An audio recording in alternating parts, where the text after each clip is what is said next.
acontecer de imediato. Aleluia. Aí passou os 3 dias, não aconteceu? Aí começa a enfraquecer. Aleluia. Começa a achar que Deus já não é com você mais.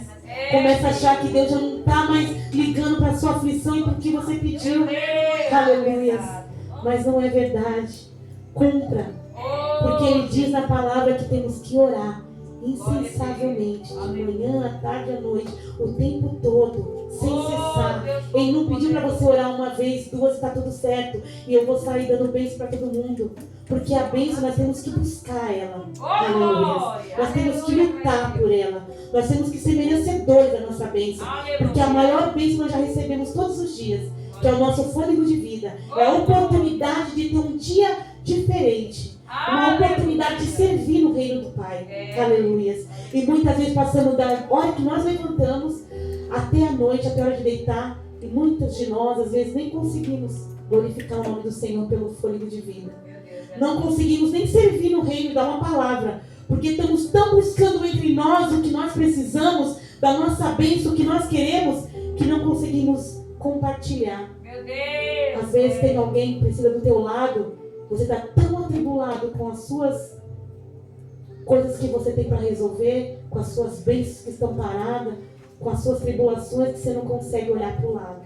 E às vezes o irmão do lado, a irmã, está muito mais necessitada de você naquele momento. Não que todos os problemas são graves, todos eles são, porque quem vive na carne sabe do que está se passando. Mas às vezes o Senhor está esperando você primeiro servir, para depois ser servida. E muitas vezes sempre queremos colocar naquela posição de receber e nunca queremos estar na posição de dar. Aleluias. Então, que nessa noite você saia daqui dessa noite com essa convicção dentro do seu coração. Primeiro precisamos servir, porque nós já recebemos.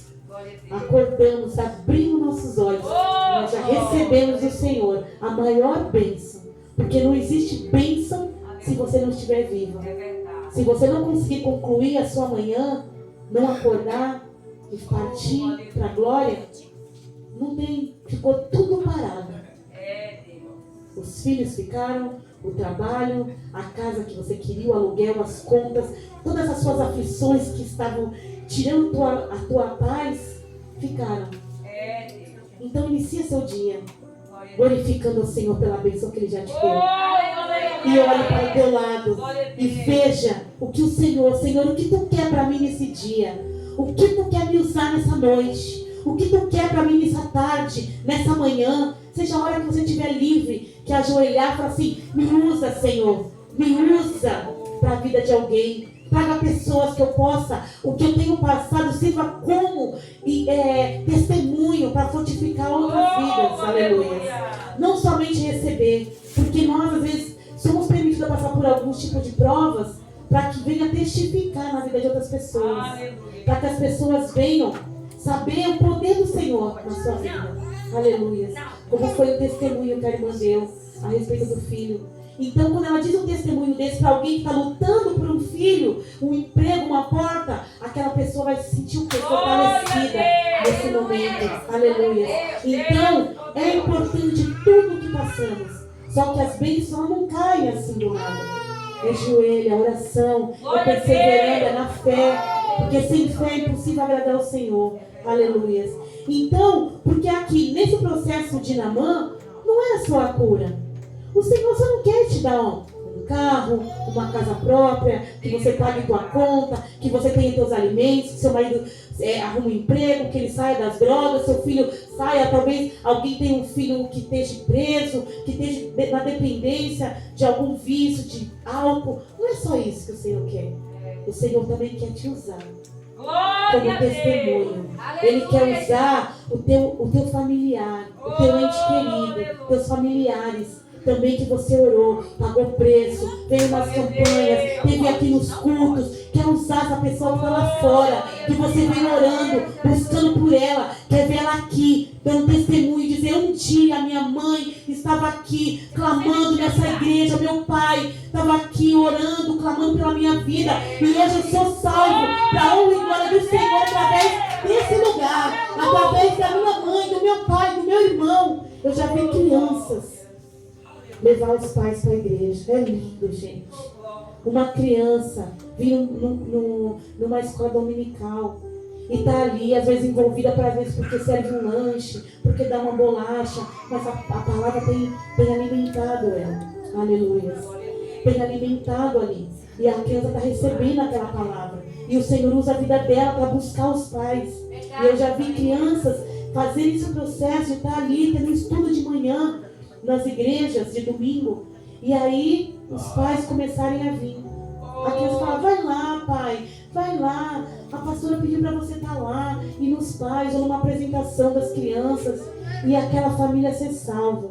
Deus, Ele usa quem Ele quer. Aleluia.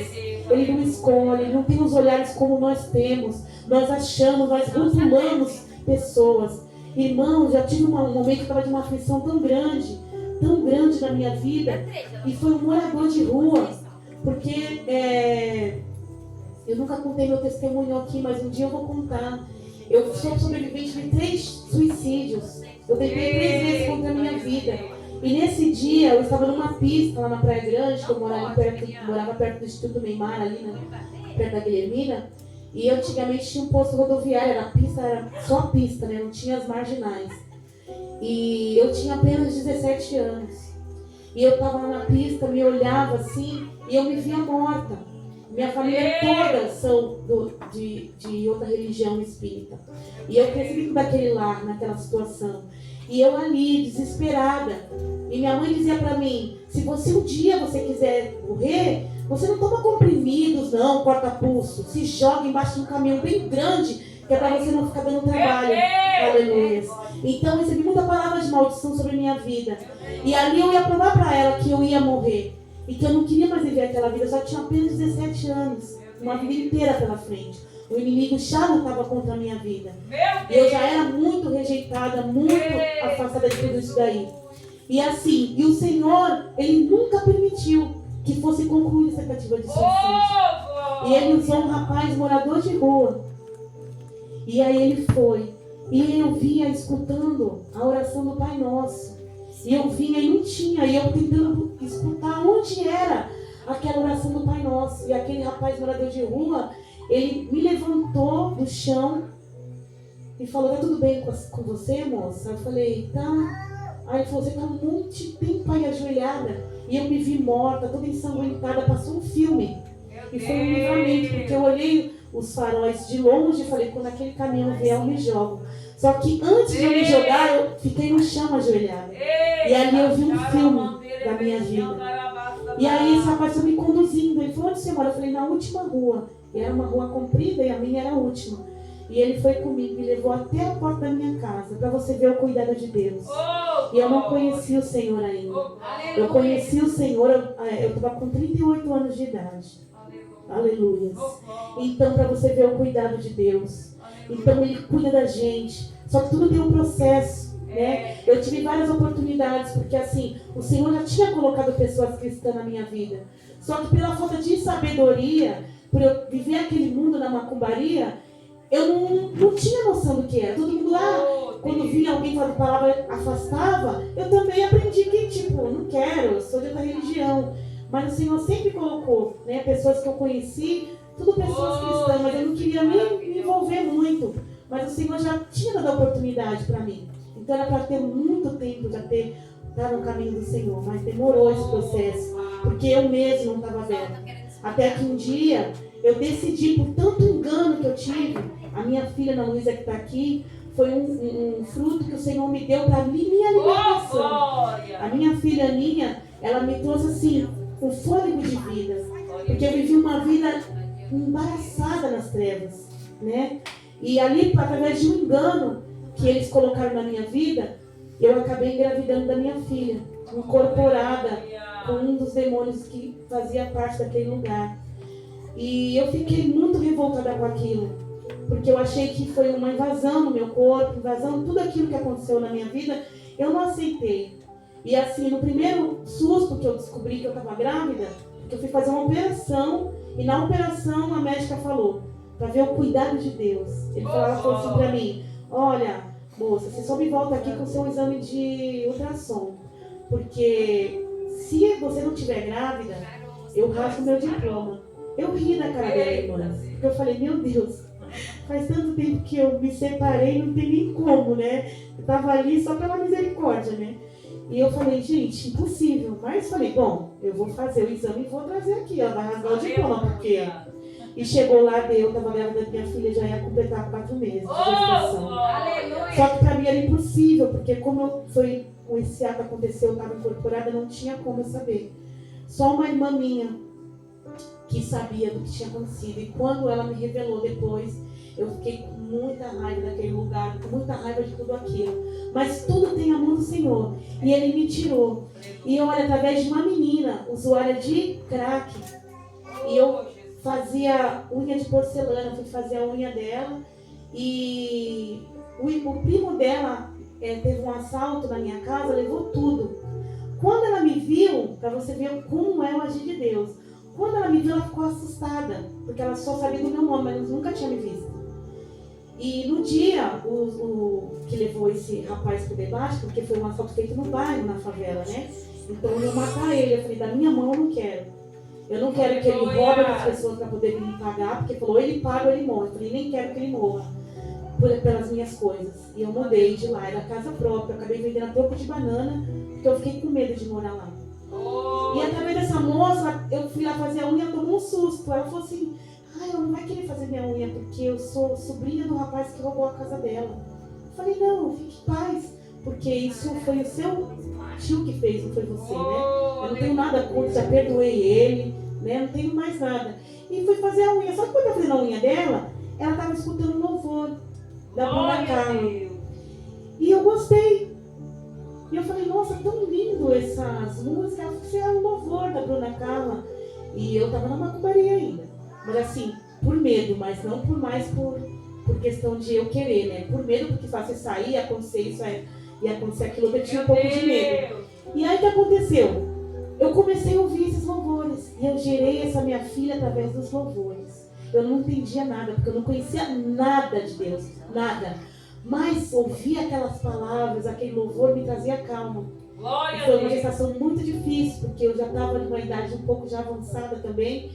E uma complicação que eu tive, né? Porque eu já estava para operar e tive que gerar ela com um mioma muito grande. Meu Deus! E a minha filha sobreviveu, não tive problema nenhum. Aleluia! Para você ver o cuidado de Deus. E ali eu fui continuando.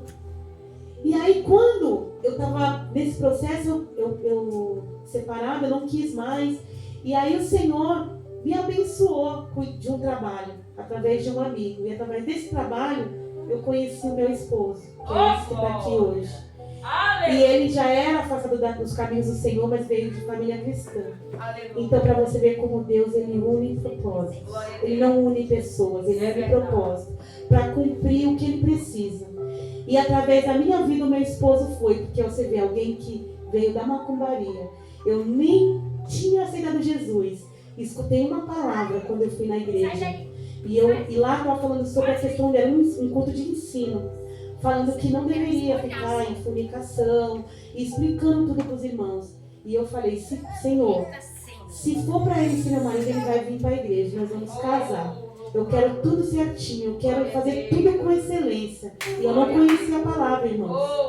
Eu só tinha feito um propósito. Porque depois que eu ganhei ela, que eu saí literalmente do espiritismo, completamente, eles colocaram uma doença em mim, nas minhas costas, que eu ia ficar com a perna curta. Meu Deus. E um problema na minha coluna. E eu ia